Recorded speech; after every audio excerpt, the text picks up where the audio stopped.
ഇപ്പോൾ വരുന്ന ഒരു പ്രധാനപ്പെട്ട വാർത്തയിലേക്കാണ്. തൃശൂർ പാലയൂരിൽ ക്രിസ്മസ് കരോൾ തടഞ്ഞ സംഭവത്തിൽ കേന്ദ്ര ന്യൂനപക്ഷ കമ്മീഷൻ കേരള ചീഫ് സെക്രട്ടറിയോട് റിപ്പോർട്ട് തേടി. ഈ മാസം 15-നകം വിശദമായ റിപ്പോർട്ട് സമർപ്പിക്കാനാണ് നിർദ്ദേശം. പാലയൂർ സെന്റ് തോമസ് പള്ളിയിൽ കുട്ടികൾ നടത്തിയ ക്രിസ്മസ് കരോൾ പോലീസ് തടഞ്ഞിരുന്നു.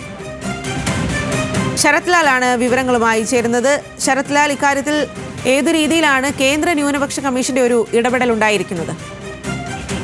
സ്വാതി, കേന്ദ്ര ന്യൂനപക്ഷ കമ്മീഷൻ ക്രിസ്മസ് കരോൾ തടഞ്ഞത് സംബന്ധിച്ച ഉള്ള റിപ്പോർട്ടാണ് തേടിയിരിക്കുന്നത്. ക്രിസ്മസ് കരോൾ തടയുക എന്ന് പറഞ്ഞാൽ മതന്യൂനപക്ഷത്തിന്റെ ആചാരങ്ങളെ, ആഘോഷങ്ങളെ തടയുക എന്നുള്ളതാണ്. അതും ഒരു പോലീസ് ഭരണഘടനാനുസൃതമായി ക്രിസ്മസ് കരോൾ സംരക്ഷിക്കേണ്ട ഒരു പോലീസ് തന്നെ ഇത് ചെയ്തു എന്നതിന്റെ ഗൗരവാവസ്ഥ എടുത്തിട്ടാണ് ചീഫ് സെക്രട്ടറിക്ക് തന്നെ കത്ത് അയച്ചിരിക്കുന്നത്. എന്നാൽ ചീഫ് സെക്രട്ടറി ശാരദാ മുരളീധരനാണ് കത്ത് അയച്ചിരിക്കുന്നത്. 15 ദിവസത്തോടെ ഇത് സംബന്ധിച്ച വിശദമായ റിപ്പോർട്ട് സമർപ്പിക്കാനാണ് ന്യൂനപക്ഷ കമ്മീഷൻ ആവശ്യപ്പെട്ടത്.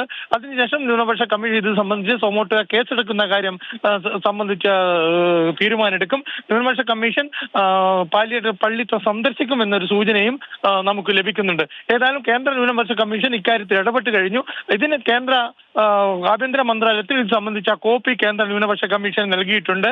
എന്നാലും അടുത്തു തന്നെ ഇത് സംബന്ധിച്ച 15 ദിവസത്തിനുള്ളിൽ കേരള ചീഫ് സെക്രട്ടറി, കേരള സർക്കാർ എന്താണ് മറുപടി നൽകുന്നത് അതിനനുസരിച്ചായിരിക്കും അടുത്ത നടപടിയെന്നും ന്യൂനപക്ഷ കമ്മീഷൻ വ്യക്തമാക്കിയിട്ടുണ്ട്. സാദി.